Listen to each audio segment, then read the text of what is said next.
Welcome to Storycraft Portal, where we bring you powerful stories that stir the soul and speak of resilience, justice, and the human spirit. Today's story begins with a tragedy that shattered a family and ignited a movement. In 1979, a bright and promising 18-year-old girl, Catina Salerno, was shot in the head by her ex-boyfriend just outside her college dorm. But this is not just a story of loss. It's a story of transformation. Her family, refusing to be silenced by grief, turned their pain into power, fighting for victims' rights and forever changing the legal landscape of California. This is a story of love, loss, and unbreakable courage. It was a calm September afternoon in Stockton, California, 1979, the kind of day where the sun felt like a warm promise. Catina Salerno, 18, had just started her freshman year at University of the Pacific. She was smart, full of life, and carried dreams like fragile glass in her hands. No one could have imagined that this bright young girl's life would be stolen in broad daylight. That day, as she stepped out of her dorm, her ex-boyfriend, Stephen Burns, was waiting. She had ended things, moved on, but he hadn't. Without a word, he raised a gun and pulled the trigger. A single shot to the head. Students screamed, time froze, and in that horrific moment, Catina's future vanished. Her family's world shattered. But this wasn't the end. It was the beginning of a decades-long fight for justice that would change California law forever. In the hours after Catina's death, the world seemed to slow down. Her family sat in a numb haze, staring at walls that no longer meant anything. Catina's mother clutched her daughter's favorite sweater as if warmth could still be pulled from it. Reporters gathered outside the house, but inside, there was only quiet heartbreak. Stephen Burns was quickly arrested, his name whispered in every hallway across campus. The community was shocked. How could someone so young, so loved, meet such a brutal end? At her funeral, students and strangers stood shoulder to shoulder, many never having met Catina, but all feeling the weight of her loss. Her sister, Nina, just a teen, stared at the casket with wide, unblinking eyes. Something changed to her that day. In the heavy silence, a vow was made. Catina would not be forgotten. Not by them, not by the world. Stephen Burns showed no remorse when he faced the court. Cold, expressionless, he barely glanced at Catina's family. The trial was swift. The evidence was overwhelming. Witnesses, the murder weapon, and his own confession. But justice, even when delivered, didn't feel like healing. He was sentenced to 17 years to life, with the possibility of parole. The word struck the family like a second blow. Life? They whispered. How can life be possible for him when Catina has none? It felt like the system had closed one door only to leave another cracked open.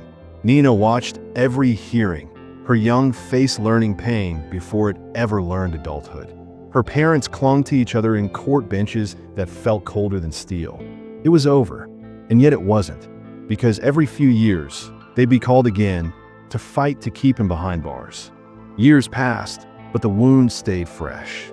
Nina, now a young adult, couldn't look at her reflection without seeing Catina's eyes in her own. Grief had aged her quickly, but something inside her had hardened into purpose. She didn't just want to survive the pain. She wanted to fight with it. Nina studied law, fueled by every court date, every memory of Catina's laughter, every parole notice that shook their peace. She wanted to stand for people like her, like them, whose voices faded in courtrooms filled with technicalities. Her parents watched her grow into a woman shaped by sorrow, but defined by strength. One day, after yet another parole hearing, Nina stepped outside and told reporters, "Victims deserve rights too." That sentence sparked headlines. That moment sparked a mission. And from her sister's grave, something powerful began to rise. Nina didn't stop. What started as a personal war turned into a public mission. She partnered with other families, all victims of violent crimes, each carrying their own heartbreaking stories. Together, they formed a voice loud enough to echo through Sacramento. They pushed for laws that gave victims a say, not just the accused. The crime victims' rights movement gained momentum. and Nina became one of its strongest champions. She spoke at schools, sat on legal panels, and testified before lawmakers. People began to listen. She was no longer just Catina's sister. She was a force. Her family's loss was now the foundation of a statewide shift. They weren't just keeping Stephen behind bars anymore. They were opening doors for thousands of silent families. Catina's story was becoming something more. A symbol, a legacy of love that demanded justice for all.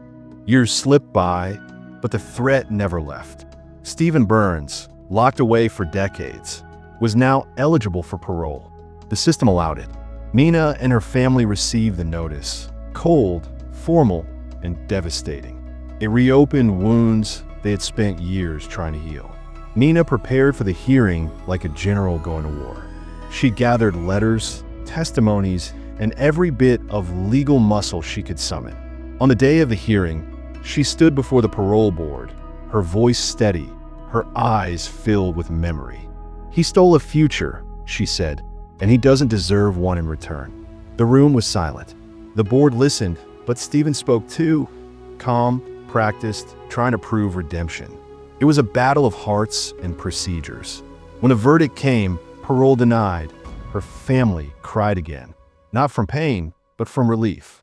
The fight wasn't over, but they had won this round.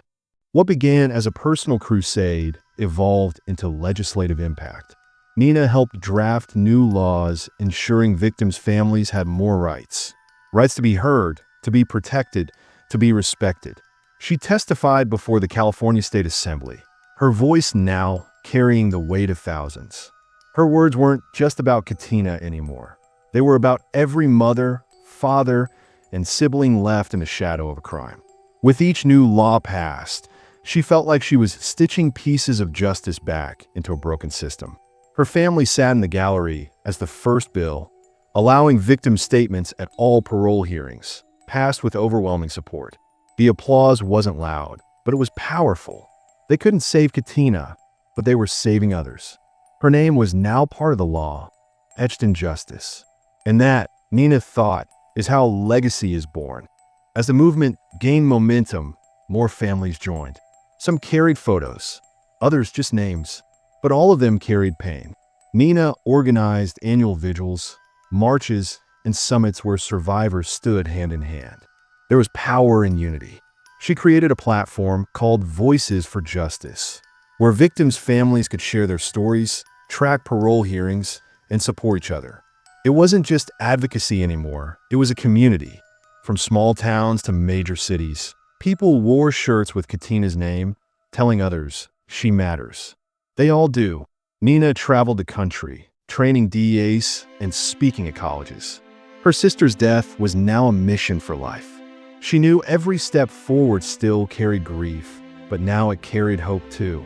The voices of victims were no longer whispers in courtrooms. They were thunder in the halls of justice. Decades after the murder, Stephen Burns once again faced the parole board. This time, the world was different, and so was Nina, no longer the grieving sister. She was now a respected legal advocate, hardened by years of battle. But when she looked at Stephen across the room, she still saw the man who destroyed her family.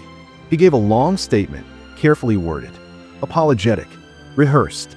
But this time, it didn't matter. Nina stood, voice clear.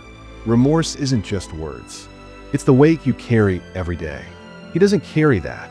The board deliberated for hours. Outside, supporters waited, some strangers, now friends. Finally, the verdict came, parole denied for life. Stephen would never walk free. Nina stepped outside, eyes full, not just with tears, but with release. After all these years, they had reached the end. Her sister's voice had been heard forever. With the case finally closed, Nina visited Catina's grave, flowers in hand, heart full. The wind whispered through the trees like her sister's voice. "We did it," she said quietly. The story that began in tragedy had grown into a powerful legacy. Victims' rights were now law. Thousands of families stood stronger because of one girl's memory. Nina continued to speak, teach, and fight, but now with peace. Catina wasn't just a name on a gravestone. She was a symbol of change. The mural in Stockton, the laws in Sacramento, the programs in Catina's name. All proof that justice, even delayed, can still bloom. This was never just a murder case. It was a movement, a promise kept, a sister's love carved into history. And as long as there are voices like Nina's, justice will never fall silent again.